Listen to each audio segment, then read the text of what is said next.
शिवाय गुरवे नमः। शिवाय गुरवे नमः। शिवाय गुरवे नमः। शिवाय गुरवे नमः। शिवाय गुरवे नमः। शिवाय गुरवे नमः। शिवाय गुरवे नमः. సదా తుష్ట. ఆవిడ ఎప్పుడూ తృప్తిగానే ఉంటుంది. అనర్ఘ్య కైవల్యాన్ని ఇస్తుంది.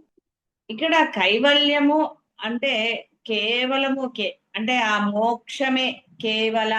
ఆ కేవల పొందాలి అంటే ముందు మీ మనసుని ఎంత శుద్ధం చేయాలి? అవి మీ వల్ల అవుతుందా? ఏమవ్వదు.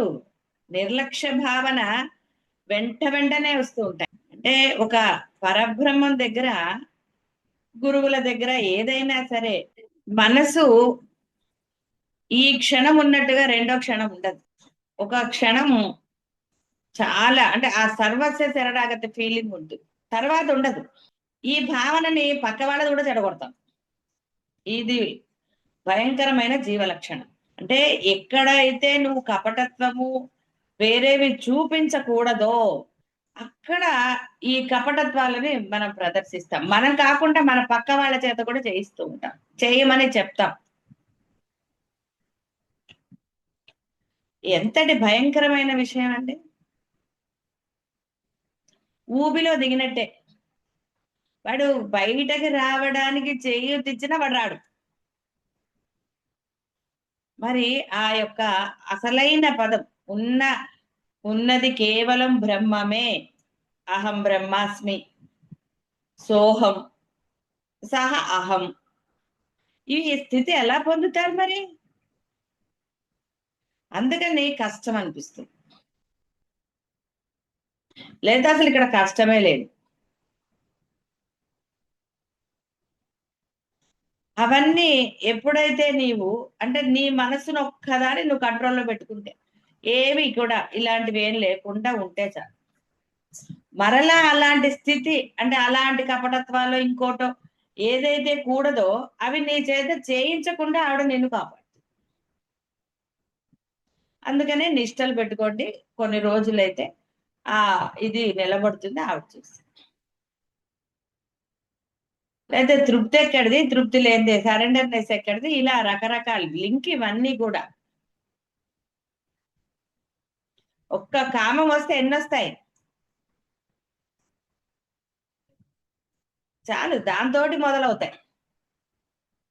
అలాగే అంటే నెగిటివ్ కి ఎప్పుడు కూడా చుట్టాలు ఎక్కువ. ఒక నిర్లక్ష్యం ఎన్ని చేయిస్తుందో, ఒక అబద్ధం ఎన్ని అబద్ధాలు ఆడేటట్టు చేస్తుందండి. అది మీ అందరికీ అనుభవమే. జీవుడు అనేవాడికి ఇది అనుభవం లేదు అని చెప్పడానికే లేదు అసలు. ఆ వేదములో ఏవైతే చెప్పబడుతున్నాయో దాని ద్వారా మాత్రమే. ఎందుకని అలా చెప్పారు? ఎందుకు ఆవిడ చిదగ్నికుండ సంభూత. ఆవిడొస్తే ఆ మహారాజ్నికి దేవతలు ఎందుకని స్తోత్రించలేకపోయారు? వాళ్ళు అప్పటికే నేనుని సమర్పించేశారు. నేను లేని వాడి దగ్గర స్తోత్రం చేయడానికి ఏముంటాయి? ఏది లేదు వాడి దగ్గర. అందుకనే దేవతలందరూ నిస్సాహులు అయిపోయారు. అమ్మా మా వల్ల కాదమ్మా. ఎందుకంటే ఎక్కడా నేను భావం లేదు వాళ్ళ దగ్గర. అందుకని అమ్మనే ప్రార్థన చేశారు, ఉన్నది చెప్పుకున్నారు. అమ్మా మేము అసక్తులం తల్లి. అందుకని అమ్మ తనదే ఇచ్చింది. అందుకని వేదంలో ప్రతిపాదించబడిన దేవతలనే ఆరాధించండి, ఎందుకంటే అది అమ్మ చెప్పి ఈ విధంగా ఆ విధంగాని అలాంటి వైభవం ఉన్న అమ్మ ఆవిడే గురుమండల రూపిణి. వేరేగా అంటూ ఇక్కడ అసలు ఏదీ లేదు. గురువుల గురించి చదువుతున్నారు కదా, ఎందుకండి భావోద్రేకాలు? ఆచరణ కావాలి. ఉద్రేకం మంచిది కాదు. ఆచరణ పెడుతున్నారా లేదా చూడండి. అది అప్పుడు మీ యొక్క భావోద్వేగానికో మీరు చదువుతున్నందుకో ఏదన్నా ఉపయోగం. కాబట్టి అమ్మని ఎలా స్తోత్రించాలి? నేను లేకుండా స్తోత్రించాలి. ఆశించి స్తోత్రించేది బేసిక్. స్తోత్రప్రియ స్తుతిమతి. మొదట కోరికలతో పట్టుకుంటారు, అదే చిన్నప్పటి నుంచి చేసి. తెలిసిన తరువాత ఒక్కొక్క ఎందుకు కోరుకోవటం, ఆవిడ అన్ని ఇస్తోంది కదా మనకి, ఆవిడ అడగవలసిన ఆవశ్యకత లేదు అన్న జ్ఞానం లభించాక అలాంటి స్తోత్రాలు ఆవిడకి ఇష్టం. అప్పుడు ఏమవుతుంది? నీ కోరిక లేనప్పుడు శ్రద్ధ కలుగుతుంది. మనసులో కోరిక ఉన్నప్పుడు శ్రద్ధ కలగదు. నిర్లక్ష్యం ఎప్పుడు వస్తుందండి? మనసులో ఒక భావం వచ్చినప్పుడు కదా నిర్లక్ష్యం వస్తుంది. భావం లేనప్పుడు హాయిగా ఉంటారు. అదే స్తుతిమతి. నిర్లక్ష్యం అంటే కూడా అదే కదా. అంటే ఈ జీవుడు ఎంత తొందరగా తన యొక్క మనసున మాట ఏదైనా సరే చేతలు ఎంత తొందరగా మలినం చేసుకుంటాడో చూడండి. వాడి మనసులోకి ఎప్పుడే అంటే కొంత వివేక విచక్షణలో దృఢత్వమో అవి ఉన్నవాడు మనస్సులో వికారాలు రానివ్వడు. ఎందుకంటే వాడికి తెలుసు దాని ఫలితం ఎంత భయంకరంగా ఉంటుందో. అలాంటి వాడు చాలా ప్రయత్నంగా సాధన చేస్తూ తన మనస్సులోని భావనలని అణిచివేసుకుంటూ ఉంటాడు. తర్వాత సహజంగా అవన్నీ నశిస్తాయి. ఎందుకంటే వివేకమో విచక్షణో తెలివిగలవాడో కర్మ అనుభవించాలనుకుంటాడా? ఎందుకంటే ప్రతిదానికి అంటే ఒక రామ శబ్దంలో రకారానికి ఇచ్చినప్పుడు మీరు చేసే కర్మలకు ఆవిడ ఇవ్వదా? అది మీది ఏదైనా సరే, ఏ భావం అయినా సరే, మీరు దానికి అదే మసిపూసి మారేడుకాయ చేశారంటే అది మారేడుకాయ కాదో ఏదో తెలీదా అమ్మకి? తెలుసు. మీరు ప్లాస్టిక్ పువ్వు పెడుతున్నారా, ఏ పువ్వు పెడుతున్నారో తెలీదా? అలాగే పక్కింట్లో నుంచి కోసుకొచ్చారా, కొనుక్కొచ్చారా, మీ ఇంట్లో దా కూడా తెలీదు ఆవిడికి. అన్నీ మరి అన్ని తెలిసిన వాళ్ళ దగ్గర మనం ఎంత జాగ్రత్తగా ఉండాలండి? డాక్టర్ దగ్గర మీరు వెళ్ళి ఏమైనా దాచిపెట్టారనుకోండి, రోగం మీకే కదా. మీరు మీ లక్షణాలను దాచుకుంటే ఆయన ఏం చేస్తాడు? మీరు చెప్పిన లక్షణాలకు మంది ఇస్తాడు. దానివల్ల ఏం ఉపయోగం అండి? ఏం ఉపయోగం లేదు. రోగం తగ్గుతుందా? క్షవరం అవుతుంటుంది కదా. డబ్బులు వాడికి ఇవ్వాల్సిందే కదా వెళ్ళినప్పుడల్లా. వెళ్తున్నాము అంటే మనం చెప్పుకోవాలి. గుర్తు లేకపోతే రాసుకుని వెళ్ళాలి. లేదా డాక్టర్ దగ్గరికి వెళ్ళిన పర్పస్ ఏమన్నా వేస్ట్ కదా. మరి దైవం దగ్గర ఎలా ఉండాలి? దైవం దగ్గర నువ్వేం చెప్పక్కర్లే అసలు. ఇక్కడ బాహ్యంలో ఎవరి దగ్గరికి వెళ్ళినా మీ కష్టాల్లో నష్టాల్లో ఏవో ఒకటి చెప్పుకోవాలి. చెప్పుకోకపోతే అవతల వాడికి ఎలా తెలుస్తుంది? అదే గురువుల దగ్గరికి దైవంకి వెళ్తే మీరు చెప్పాల్సిన అవసరం ఏం లేదు. ఏదో మీ ఒక తృప్తి చెప్పుకుంటే ఒక తృప్తి అని డైలాగులు కొడుతూ ఉంటారు కదా. అమ్మ మీకు మాట చెప్పేస్తే మాట చెప్పేస్తే ఆ కష్టం తొలుగుతుంది అన్న ధైర్యము ప్రతి దాంట్లో ఉండాలి కదా. అప్పుడు మీరు ఎలా ఉండాలి? మీ కష్టం తీరాలి అంటే కదా, ఎంత స్వచ్ఛంగా ఏదన్నా అనండి, మీరు ఏ పేర్లు పెట్టుకుంటే. అంటే గ్రాంటెడ్ గా ఉన్నప్పుడే కదండి ఇట్లాంటివన్నీ జరుగుతుంటే గమ్మత్తుగా. గ్రాంటెడ్ లేనప్పుడు అవి జరుగుతాయా? ఎట్లా జరుగుతాయి?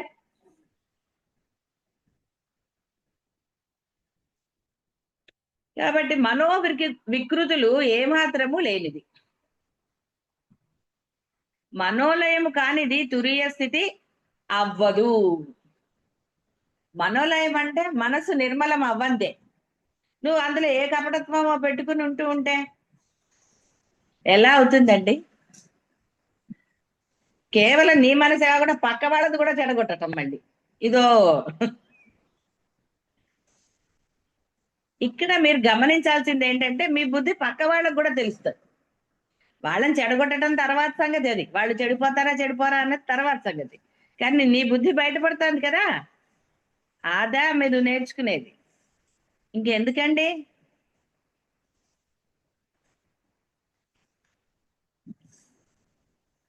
కాబట్టి తురీయాతీత స్థితి, ఆనంద స్థితి పొందాలి అంటే మనసు నిర్మలంగా ఉండాలి. సదా తురీయాతీత స్థితి అందు ఉంటుంది.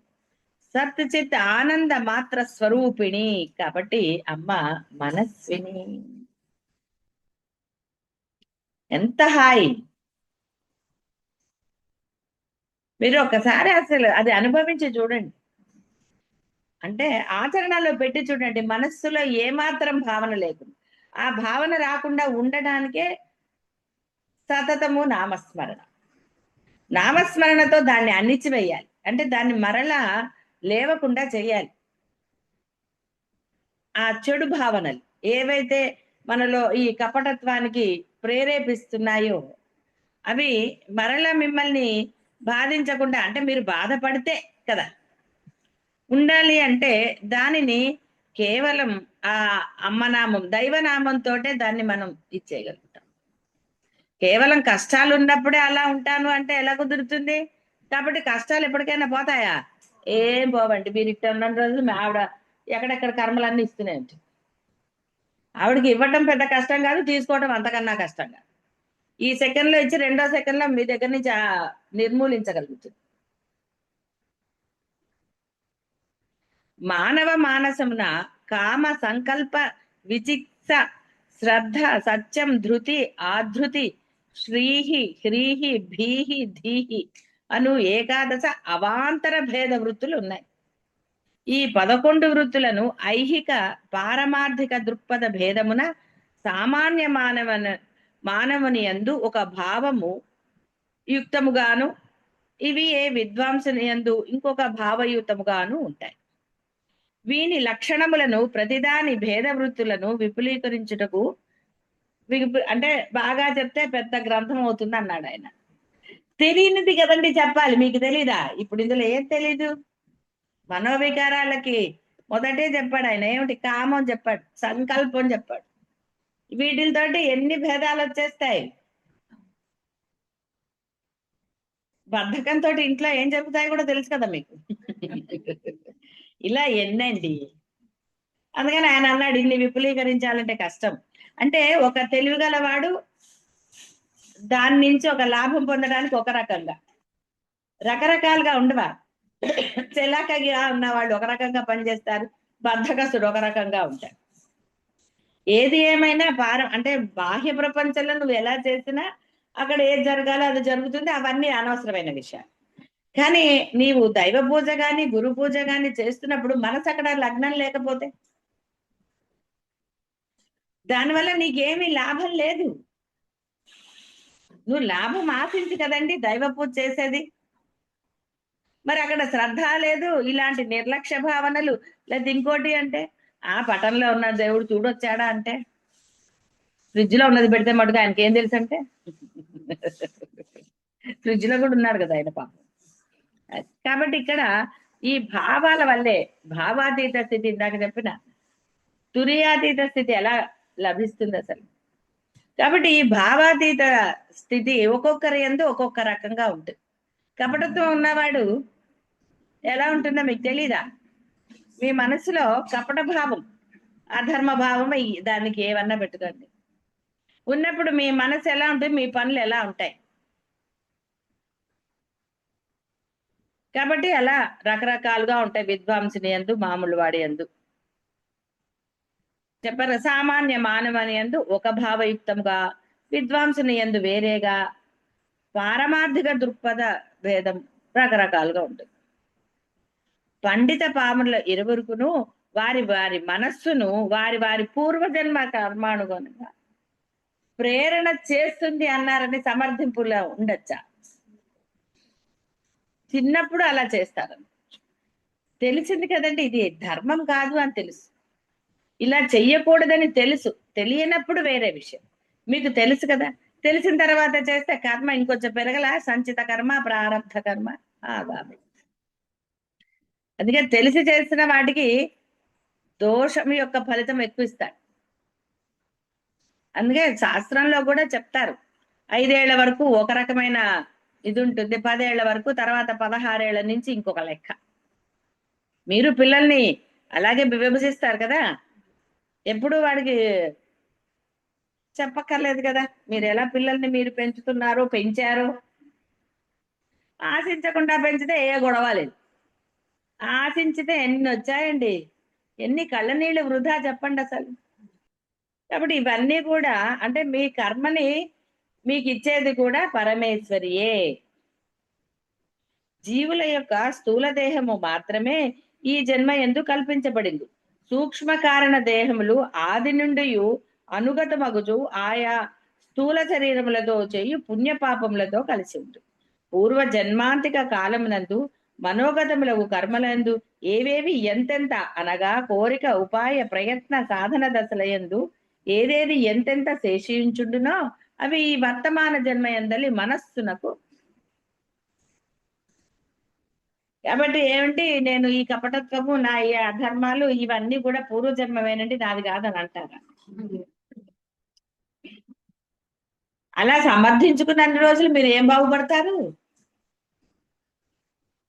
నాకు ఇంతే ప్రాప్తం అనడానికి లేదు. ఇంతే ప్రాప్తం అంటే ఉత్సాహం వచ్చిందా, నీరసం వస్తుంది. ఇంకా దైవ పూజ ఏం చేస్తారు? కోరిక కోసం తీవ్రమైన కోరికలు కోరుకోట్ల ఉపవాసాలు ఉంటారు, ప్రదక్షిణలు చేస్తారు. మరి కోరిక తీవ్రంగా ఉన్నప్పుడు చేస్తున్నారు కదా. మరి అప్పుడు ఎందుకు ఊరుకోలేదండి? ఇంతే ప్రాప్తం నాకని అప్పుడు ఊరుకోవాలి కదా. అప్పుడు ఊరుకుంటున్నారా? గుళ్ళు గోపురాలు తెగ తిరిగేస్తారు కదా పిల్లల కోసమో మీకోసమో ఏదైనా సరే. మరి అప్పుడు ఊరుకోవాలిగా, ఇంతే ప్రాప్తం అని ఊరుకుంటున్నారా? చూసారా, మనసు అంటే ఒక్కొక్క దగ్గర ఎలా మనస్సు ఇదవు అంటే మీ కోరికను బట్టి మీ యొక్క పూజా విధానమో ఇంకో విధానమో మారిపోతుంది, రకరకాలు. కాబట్టి స్థూల దేహము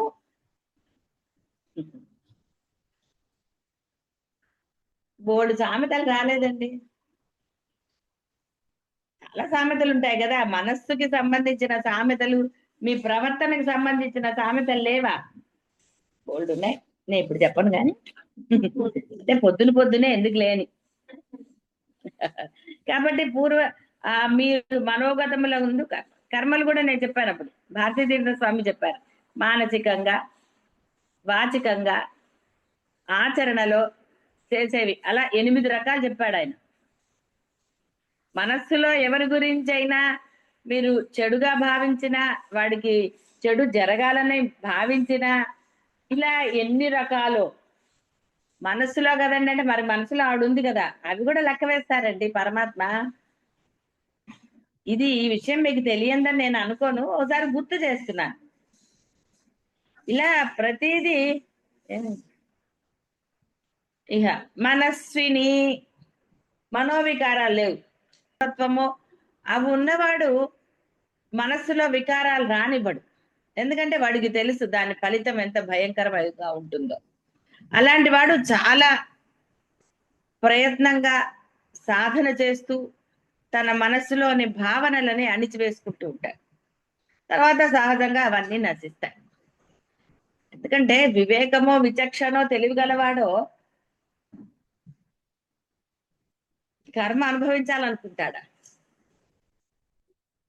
ఎందుకంటే ప్రతిదానికి అంటే ఒక రామ శబ్దంలో రకారానికి ఇచ్చినప్పుడు మీరు చేసే కర్మలకు ఆవిడ ఇవ్వదా?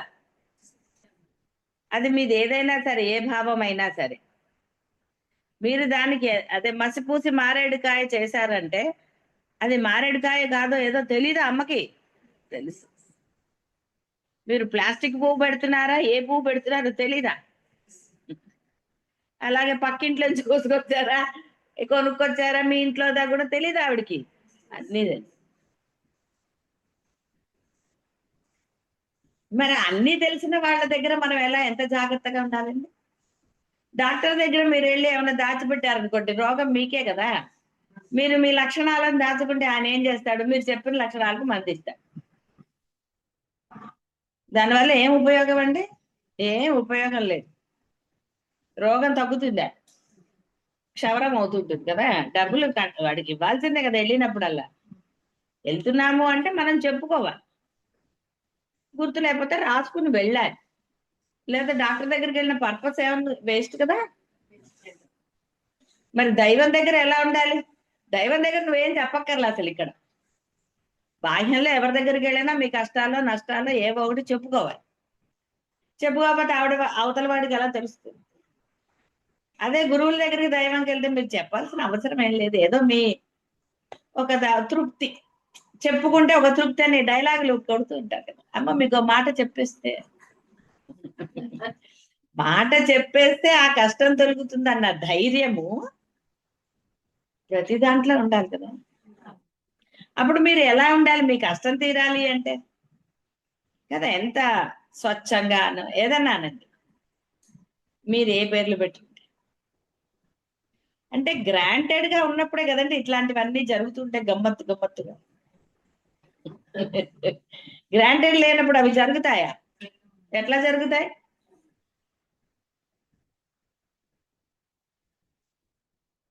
కాబట్టి వికృతులు ఏమాత్రము లేనిది, మనోలయము కానిది తురీయ స్థితి అవ్వదు. మనోలయం అంటే మనసు నిర్మలం అవ్వంతే. నువ్వు అందులో ఏ కపటత్వమో పెట్టుకుని ఉంటే ఎలా అవుతుందండి? కేవలం నీ మనసే కాకుండా పక్క వాళ్ళది కూడా చెడగొట్టటం మళ్ళీ ఇదో. ఇక్కడ మీరు గమనించాల్సింది ఏంటంటే మీ బుద్ధి పక్క వాళ్ళకు కూడా తెలుస్తుంది. వాళ్ళని చెడగొట్టడం తర్వాత సంగతి, అది వాళ్ళు చెడిపోతారా చెడిపోరా అన్నది తర్వాత సంగతి. కానీ నీ బుద్ధి బయటపడుతుంది కదా, ఆదా మీరు నేర్చుకునేది. ఇంకెందుకండి?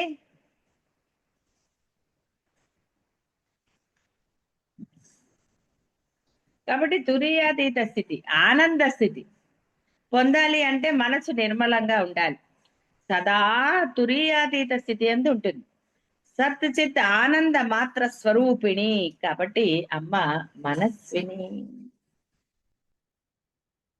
ఎంత హాయి! మీరు ఒకసారి అసలు అది అనుభవించి చూడండి. అంటే ఆచరణలో పెట్టి చూడండి. మనస్సులో ఏమాత్రం భావన లేకుండా, ఆ భావన రాకుండా ఉండడానికే సతతము నామస్మరణ. నామస్మరణతో దాన్ని అణిచివేయాలి. అంటే దాన్ని మరలా లేవకుండా చేయాలి. ఆ చెడు భావనలు ఏవైతే మనలో ఈ కపటత్వానికి ప్రేరేపిస్తున్నాయో అవి మరలా మిమ్మల్ని బాధించకుండా, అంటే మీరు బాధపడితే కదా ఉండాలి అంటే దానిని కేవలం ఆ అమ్మనామం దైవనామంతో దాన్ని మనం ఇచ్చేయగలుగుతాం. కేవలం కష్టాలు ఉన్నప్పుడే అలా ఉంటాను అంటే ఎలా కుదురుతుంది? కాబట్టి కష్టాలు ఎప్పటికైనా పోతాయా? ఏం పోవండి. మీరు ఇట్ట ఉన్న రోజులు మీ ఆవిడ ఎక్కడెక్కడ కర్మలన్నీ ఇస్తూనే ఉంటుంది. ఆవిడకి ఇవ్వటం పెద్ద కష్టం కాదు, తీసుకోవటం అంతకన్నా కష్టం కాదు. ఈ సెకండ్ లో ఇచ్చి రెండో సెకండ్ లో మీ దగ్గర నుంచి నిర్మూలించగలుగుతుంది. మానవ మానసమున కామ సంకల్ప విచిక్త శ్రద్ధ సత్యం ధృతి ఆధృతి శ్రీహి హ్రీహి భీహి ధీహి అను ఏకాదశ అవాంతర భేద వృత్తులు ఉన్నాయి. ఈ 11 వృత్తులను ఐహిక పారమార్థిక దృక్పథ భేదమున సామాన్య మానవుని యందు ఒక భావము యుక్తముగాను, ఇవి ఏ విద్వాంసుని యందు ఇంకొక భావయుతముగాను ఉంటాయి. వీని లక్షణములను ప్రతిదాని భేద వృత్తులను విపులీకరించుటకు అంటే బాగా చెప్తే పెద్ద గ్రంథం అవుతుంది అన్నాడు ఆయన. తెలియనిది కదండి చెప్పాలి, మీకు తెలీదా? ఇప్పుడు ఇందులో ఏం తెలీదు? మనోవికారాలకి మొదటే చెప్పాడు ఆయన. ఏమిటి? కామం చెప్పాడు, సంకల్పం చెప్పాడు. వీటితోటి ఎన్ని భేదాలు వచ్చేస్తాయి. బద్ధకంతో ఇంట్లో ఏం చెబుతాయి కూడా తెలుసు కదా మీకు. ఇలా ఎన్నండి. అందుకని ఆయన అన్నాడు ఇన్ని విపులీకరించాలంటే కష్టం. అంటే ఒక తెలివిగలవాడు దాని నుంచి ఒక లాభం పొందడానికి ఒక రకంగా, రకరకాలుగా ఉండవా? చెలాకగా ఉన్నవాళ్ళు ఒక రకంగా పనిచేస్తారు, బద్ధకస్తుడు ఒక రకంగా ఉంటాడు. ఏది ఏమైనా అంటే బాహ్య ప్రపంచంలో నువ్వు ఎలా చేసినా అక్కడ ఏది జరగాలో అది జరుగుతుంది. అవన్నీ అనవసరమైన విషయాలు. కానీ నీవు దైవ పూజ గాని గురు పూజ గాని చేస్తున్నప్పుడు మనసు అక్కడ లగ్నం లేకపోతే దానివల్ల నీకేమీ లాభం లేదు. నువ్వు లాభం ఆశించి కదండి దైవ పూజ చేసేది. మరి అక్కడ శ్రద్ధ లేదు, ఇలాంటి నిర్లక్ష్య భావనలు, లేదా ఇంకోటి అంటే ఆ పటంలో ఉన్న దేవుడు చూడొచ్చాడా అంటే, ఫ్రిడ్జ్ లో ఉన్నది పెడితే మటుకు ఆయనకి ఏం తెలుసు అంటే, ఫ్రిడ్జ్ లో కూడా ఉన్నాడు కదా ఆయన పాపం. కాబట్టి ఇక్కడ ఈ భావాల వల్లే భావాతీత స్థితి, ఇందాక చెప్పిన తురియాతీత స్థితి ఎలా లభిస్తుంది అసలు. కాబట్టి ఈ భావాతీత స్థితి ఒక్కొక్కరి యందు ఒక్కొక్క రకంగా ఉంటుంది. కపటత్వం ఉన్నవాడు ఎలా ఉంటుందో మీకు తెలీదా? మీ మనసులో కపట భావం, అధర్మ భావం దానికి ఏమన్నా పెట్టుకోండి ఉన్నప్పుడు మీ మనసు ఎలా ఉంటుంది, మీ పనులు ఎలా ఉంటాయి. కాబట్టి అలా రకరకాలుగా ఉంటాయి విద్వాంసుని యందు, మామూలు వాడి యందు. చెప్పారు సామాన్య మానవుని యందు ఒక భావయుక్తంగా, విద్వాంసుని యందు వేరేగా, పారమార్థిక దృక్పథ భేదం రకరకాలుగా ఉంటుంది. పండిత పాముల ఇరువురుకును వారి వారి మనస్సును వారి వారి పూర్వజన్మ కర్మానుగుణంగా ప్రేరణ చేస్తుంది అన్నారని సమర్థింపులో ఉండొచ్చా? చిన్నప్పుడు అలా చేస్తారు, తెలిసింది కదండి ఇది ధర్మం కాదు అని తెలుసు, ఇలా చెయ్యకూడదని తెలుసు. తెలియనప్పుడు వేరే విషయం, మీకు తెలుసు కదా, తెలిసిన తర్వాత చేస్తే కర్మ ఇంకొంచెం పెరగల, సంచిత కర్మ ప్రారంభ కర్మ ఆగామి. అందుకే తెలిసి చేసిన వాటికి దోషం యొక్క ఫలితం ఎక్కువ ఇస్తాడు. అందుకే శాస్త్రంలో కూడా చెప్తారు 5 ఏళ్ల వరకు ఒక రకమైన ఇది ఉంటుంది, 10 ఏళ్ల వరకు, తర్వాత 16 ఏళ్ల నుంచి ఇంకొక లెక్క. మీరు పిల్లల్ని అలాగే విభజిస్తారు కదా, ఎప్పుడు వాడికి చెప్పక్కర్లేదు కదా మీరు ఎలా పిల్లల్ని మీరు పెంచుతున్నారో పెంచారో. ఆశించకుండా పెంచితే ఏ గొడవ లేదు, ఆశించితే ఎన్ని వచ్చాయండి, ఎన్ని కళ్ళ నీళ్ళు వృధా చెప్పండి అసలు.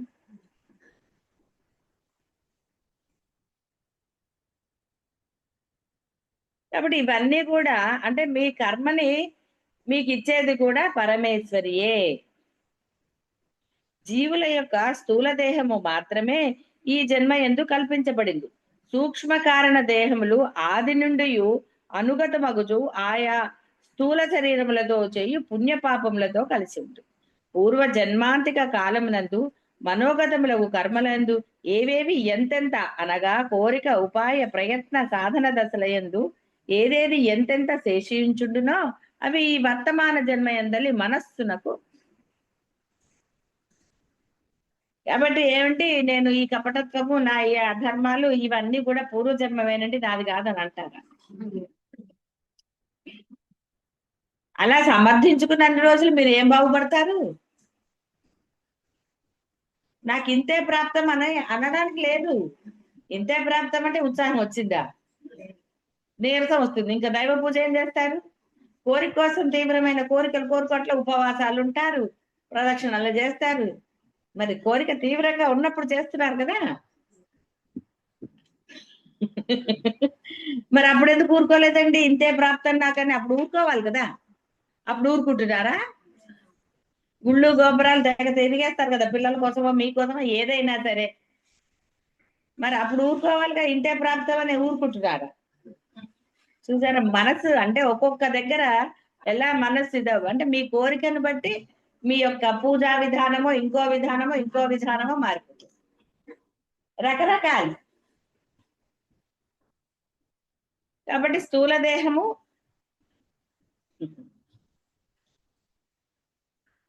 బోల్డు సామెతలు రాలేదండి, చాలా సామెతలు ఉంటాయి కదా. మనస్సుకి సంబంధించిన సామెతలు, మీ ప్రవర్తనకి సంబంధించిన సామెతలు లేవా? బోల్డ్ ఉన్నాయి, నేను ఇప్పుడు చెప్పను కానీ అంటే పొద్దునే ఎందుకు లేని. కాబట్టి మీరు మనోగతముల ముందు కర్మలు కూడా నేను చెప్పాను అప్పుడు, భారతీతీర్థ స్వామి చెప్పారు.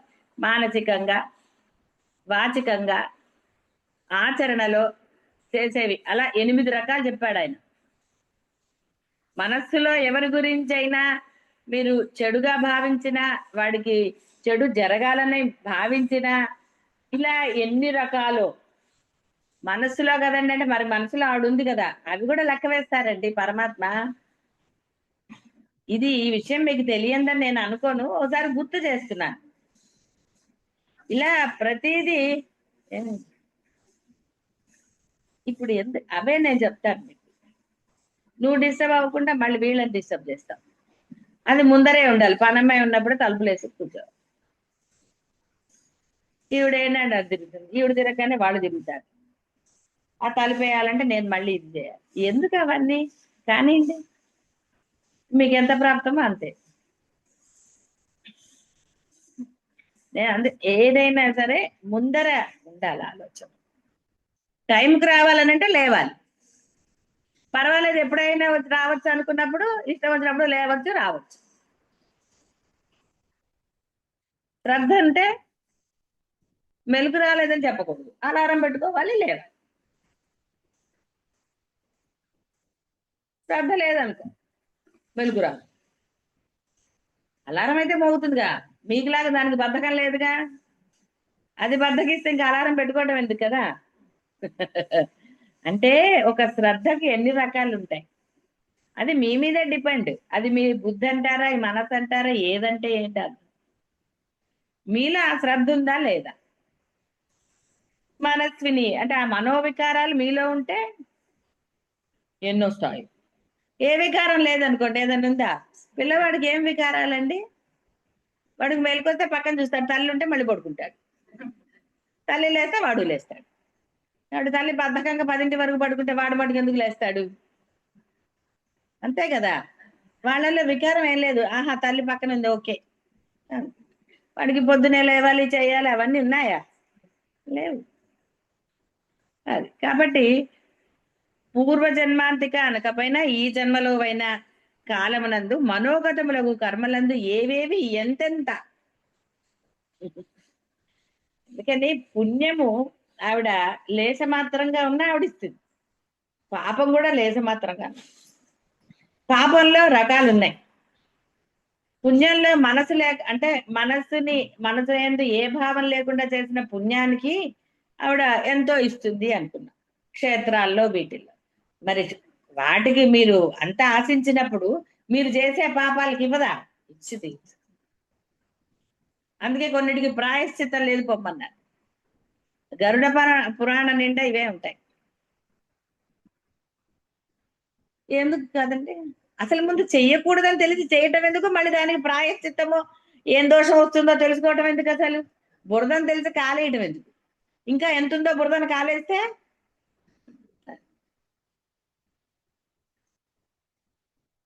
క్రొత్తవి తదనుగుణంగా ఉదయిస్తూ ఉంటాయి. చూసారా, కొత్తవి తదనుగుణంగా. బుద్ధి, మీ బుద్ధి ఎలా ఉంటే అలా ఉంటుంది కదండి మీ ప్రవర్తన. అదే సందేహం ఉందా? ఏమీ లేదు. బుద్ధి ప్రచోదయాత్ అన్నారు. వీటిని ప్రవర్తింపజేయునది జీవి ప్రతి జన్మ ఎందలి సాక్షి రూపయగు పరమేశ్వరియే కాబట్టి మనస్సు. అందుకని మనం ఏం చేయడానికి లేదండి పాపం. మనస్సులో మనం చేసుకున్నాం ఎవ్వడికి తెలియదు అనడానికే లేదు అసలు. ఆవిడ లోపలే ఉంది సాక్షి మాత్రముగా అని. సాక్షిగా ఉంది కాబట్టి కళ్ళు మూసి న్యాయస్థానంలో కళ్ళ గంతలు కట్టేసి కూర్చోబెడతారు. ఎందుకలాగా? ఎందుకంటే కట్టారంటే అక్కడ అవతలి వాడు తనవాడా కాదా అని చూడకుండా ఉండడానికి కళ్ళ గంతలు కట్టారు. అంటే అక్కడ ఆ భేదం రాకుండా ఉండడానికి అలా కడతారు. అంతేగాని కళ్ళ గంతలు కట్టుకుంటే తీర్పులు ఏం చెప్తారండి అంటే. కాబట్టి ఇక్కడ మీరు ఆహా, నా మనసులో సంకల్పం అసలు ఎవరికీ తెలియలేదు, నాలో నిర్లక్ష్య భావనలో ఇంకో భావనలో, ఏ భావనలు అయితే ఏంటండి, కపటత్వమా ఇంకోట, టాక్టిస్ గా మాట్లాడాము. ఇప్పుడు చూడండి, ఎల్ఐసి వాళ్ళు మాట్లాడినప్పుడు బోల్తా పడిపోతారు. అప్పుడు వాడు ఆలోచిస్తాడు పోతే అని. తర్వాత ఆలోచించి ఇదేమిటి నేను పోతే కదా. అంటే అటువైపు ఆలోచిస్తే వాడికి అర్థం అవుతుంది. వాళ్ళ ఉద్యోగం వాళ్ళు చేస్తున్నారు, అందులో సందేహం లేదు. కానీ అక్కడ ఏముంటాయి కదా, అప్పుడు ఆలోచిస్తారు. అంటే ఆ టాక్టిక్స్ పవర్ అంటాం కదా మనం, టాకింగ్ పవర్. అలా ఉన్నప్పుడు మనం ఆలోచించం. అదే పాప అందరికీ అలా ఉంటుందా? అట్లా బోల్తా బురిడి కొట్టించేదంట. అలా ఉండదు. అప్పుడు అవతల వాడు కడతాడా పాలసీ? లోన్లు తీసుకుంటారా? బ్యాంక్ లోన్లు కానివ్వండి, ఏదైనా సరే. షాపుల్లోకి వెళ్తే ఇప్పుడు అంటే అన్న అక్కడ పెడతాడు, కొనుక్కుంటే కొనుక్కో లేకపోతే లేదంటాడు. ఇంతకుముందు షాపులకు వెళ్తే వాడు ఊదర కొట్టాడు.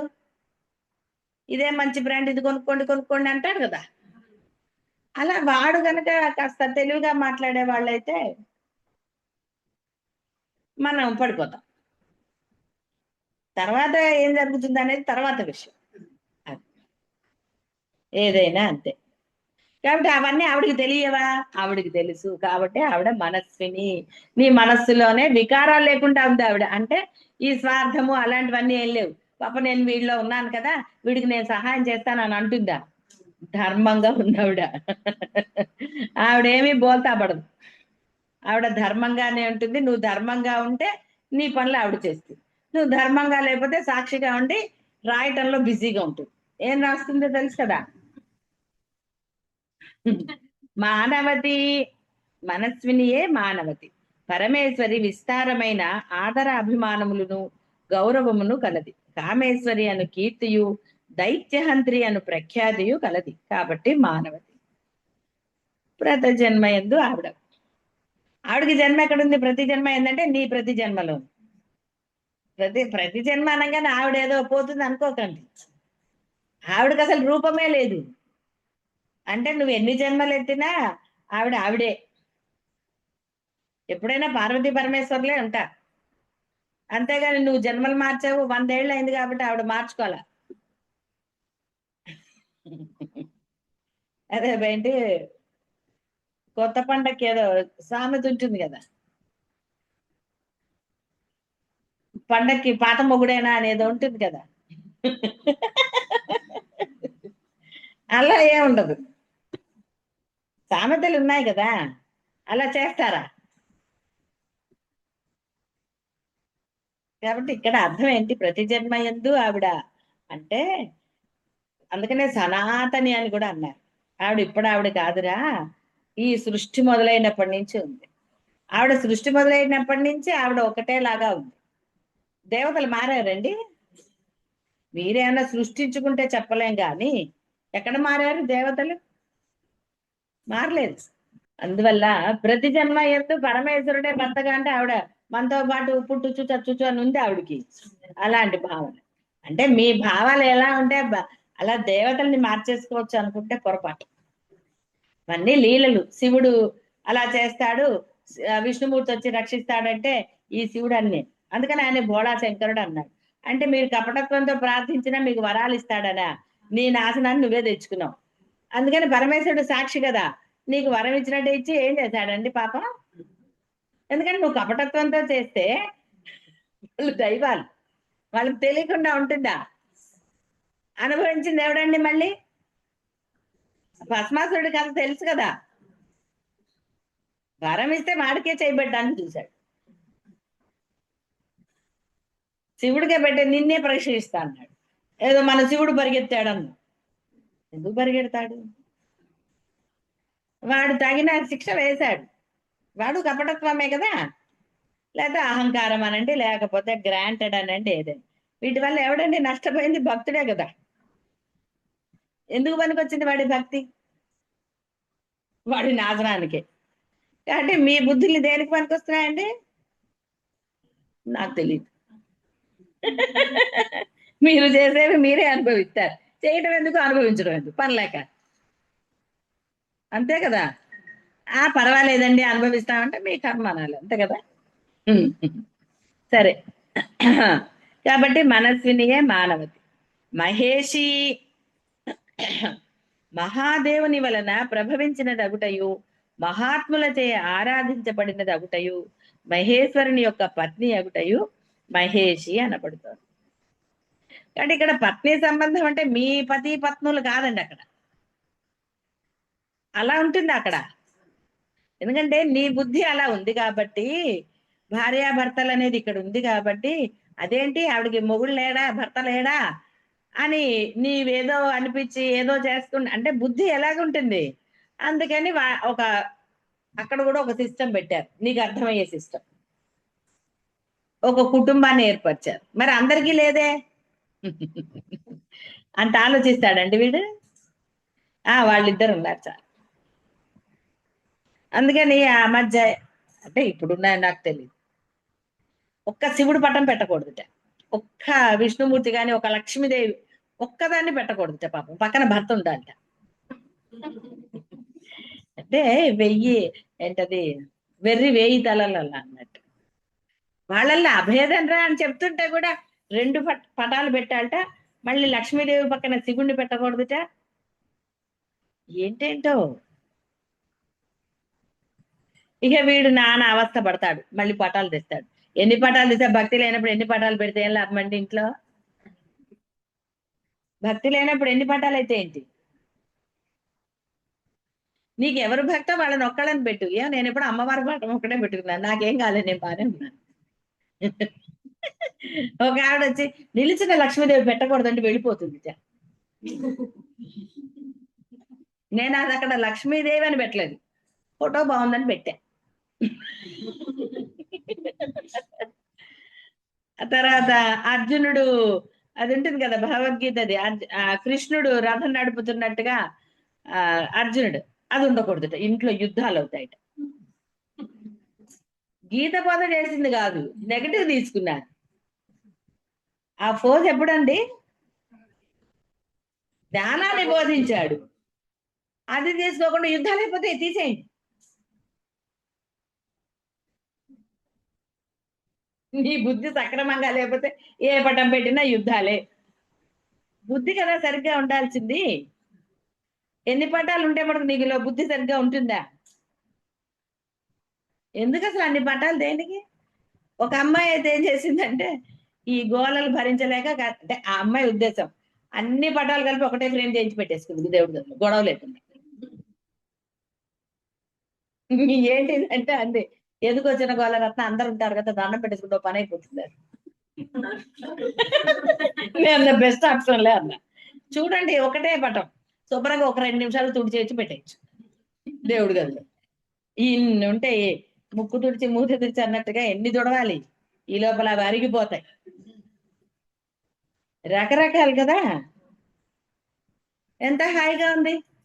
అసలు అన్ని ఎందుకండి అంత ఫ్రేమ్ నీకు నచ్చిన దైవంతో ఒక్కటి పెట్టుకోండి. ఆయన అన్ని ఇస్తాడన్న నమ్మకం ఉంటే వేరేవన్నీ పెట్టుకోవాల్సిన అవసరం ఉందా? ఏమీ లేదు. శుభ్రం చేసుకోవటం అన్ని తేలికే కదా. ఎందుకు అన్ని పటాలు క్షేత్రానికి వెళ్ళినప్పుడల్లా ఒకటి తెచ్చుకోవటం ఎందుకు? గుర్తుగా పాత్ర తెచ్చుకోమన్నారు. ఆ రోజుల్లో నడుచుకుంటూ వెళ్ళేవాళ్ళు కదండి, మళ్ళీ మళ్ళీ క్షేత్రాలకు వెళ్ళరు. మరి అప్పుడు అట్లాంటి దగ్గర కొన్ని దొరికేవి కదా, అందుకని ఏదైనా కొనుక్కోమన్నారు. మన లగేజ్ కొనుక్కుంటాం. అసలు వెళ్ళే ముందరే ఆలోచిస్తారు అక్కడ ఏం కొనుక్కోవాలి అని. కాబట్టి పటాలు ఎన్ని ఉంటే మటుకు ఏం లాభం, శ్రద్ధ భక్తి లోపల లేనప్పుడు. అందుకని అమ్మ ఎప్పుడు కూడా అమ్మే. మాయాంతు ప్రకృతి విద్య మాయినంతు మహేశ్వరం, ఇద్దరు వాళ్ళేనండి. నువ్వు ప్రకృతి అన్నా వాళ్ళే, ఇంకోటి అన్నా వాళ్ళే, ఏదన్నా వాళ్ళే. వాళ్ళకి లేని బాధ మీకెందుకండి, వాళ్ళలో మేము అభేదం అండి అని అర్ధనారీశ్వర తత్వం కూడా చూపించారు. అయినా సరే నువ్వు వేరు వాళ్ళు వేరు, ఇద్దరు పక్క పక్కన ఉండాలి. ఎంత నవ్వొస్తుందో దైవం కన్నా ఈ వీటికి. నీ అంటే నీ యొక్క బాంధవ్యాలను అక్కడ పెడితే ఎలాగా? ఏమిటో. యో వేదాదౌ స్వర ప్రోక్తో వేదాంతేజ ప్రతిష్ఠిత. స్వరంలో వాటి చెప్పారు, అదే ప్రతిష్ఠ జరుగుతుంది అక్కడ. అంటే వేదంలో ఏది చెప్పబడుతోందో నీ కనపడే విగ్రహం అదే, అంతే తప్ప వేరేవన్నీ నువ్వు భావించవు. తస్య ప్రకృతి లీనస్య యహ పరహ సహ పరమేశ్వర. కాబట్టి ఏదైతే అది కనపడుతోందో, ఏ వేదంలో ఏదైతే చెప్పబడుతోందో అది రూపంగా కనపడేది ఈ శృతిద్వయమున ప్రతిపాదించబడే దేవతయే మహేషి. ఈమెయే మహాప్రభు. పాలనాధికారముల మండల ఆధిపత్యము, ఇక అన్ని ఆధిపత్యాలు ఆవిడవే. సకల భువన మహా సామ్రాజ్యములకు అధినేత్రి కాబట్టి మహేషి. మహారాజ్ఞి అని మొదటే చెప్పారు కదా, శ్రీమాత, శ్రీ మహారాజ్ఞి మొదటి నామంలోనే చెప్పారు. మర్చిపోయారు కదా, అందుకని మళ్ళీ గుర్తు చేశారు. గుర్తులేదు కదా చివరికి. సర్వజ్ఞత, అనాది బోధ, స్వతంత్రత, నిత్యత, సంపూర్ణత, అనంతత అను ఆరును అంగములుగా కలదేకుట పరమేశ్వరి మహేష్. ఆవిడకి ఏమిటి లేవంటే సర్వజ్ఞత, చాలు ఒక్క మాట. అందుకని మీరు మనసులో చేసినా, గూడు పుటాని చేసినా, ఏది చేసినా ఆవిడకి తెలుస్తాయి. తెలియదు అనుకోవటం మీ పొరపాటే. రహస్య సమాలోచన అంటారు. భలే లీక్ అయిపోతాయి కదండి. బాహ్య ప్రపంచంలో చూడలేదు, రహస్య సమాలోచన చేశారు. అసలు రహస్య సమాలోచన చేశారన్న ఇదే లీక్ అయితే రహస్యం లీక్ అవుదా? మీది కూడా అంతే కదా, రహస్యంగా మాట్లాడుకుంటూ ఉంటారు. రహస్యంగా బయటికి మాట్లాడితే అది రహస్యం ఎలా అవుతుంది? వినపడింది కదా, వినపడ్డాక రహస్యం అంటారు. కానీ అదొక తృప్తి, అది రహస్యం అనుకోవటం. మంగళాకృతి సర్వమంగళ మాంగళ్యే శివే సర్వార్థ సాధికే శరణ్యే త్రయంబకే దేవి నారాయణి. సర్వమంగళములను కలిసి ఆకృతి వహించినది కాబట్టి సర్వమంగళ స్వరూపురాలు. శ్రీ సూక్తమున హిరణ్యవర్ణాం హరిణీం అని వర్ణించబడుతోంది. అతి శోభనప్రదమై మనోహరమైన నిత్య మంగళ స్వరూపురాలు కాబట్టి పరమేశ్వరి మంగళ. దరహాసోజ్వలన్ముఖి చెప్పినా ఆవిడ చాలా అందంగా నవ్వుతూ ఉంటుంది కాబట్టి అందంగా ఉంటుంది, మనోహరంగా ఉంటుంది. అమ్మని చూస్తే ప్రశాంతత కలగాలి కానీ అని అంటే ఎట్లా? దేవుడి గదిలో కూర్చుని బద్ధకంగా కూర్చుని అబ్బాయి ఇప్పుడు పూజ చేయాలి కదా, ఇప్పుడు అరగంట నన్ను డిస్టర్బ్ చేయకండి. పాపం ఆవిడ అక్కడ ఉంటుంది. అప్పుడు నువ్వు ఇష్యూ అష్యూ అన్నప్పుడు వెళ్ళిపోయింది ఆవిడ. దేవుడి గదిలోకి వెళ్తున్నప్పుడు అంటే పూజ మొదలు పెడుతున్నప్పుడు ఆనందంగా వెళ్ళి ఒక ఉత్సాహంతో వెళ్ళి ఆవిడ అమ్మా ఇగో వచ్చాను నీ దగ్గరికి అని అన్నారు. ఆవిడ కూడా ఉత్సాహంగా ఉంటుంది పాపం. అంతేగాని దేవుడి గదిలోకి వెళ్ళటం తోటే ఇప్పుడు ఒక అరగంట నన్ను ఏం మాట్లాడించకండి, డిస్టర్బ్ చేయకండి, ఫోన్ మోగుతుందేమో, ఎవరు ఫోన్ కాల్ చూడండి. అక్కడ కూర్చునే 10 నిమిషాలకి అప్పగింతలు 100.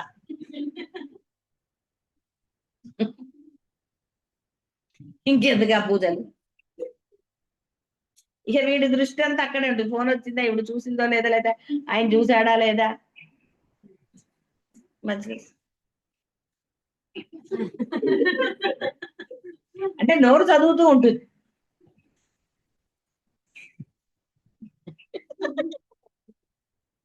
ఎన్ని విన్యాసాలండి, ఇవే మనోవికృతులు. మరి మనస్వినులు ఎలా అవుతారు? తురియాతీత స్థితో భావాతీత స్థితో ఎలా కలుగుతుంది?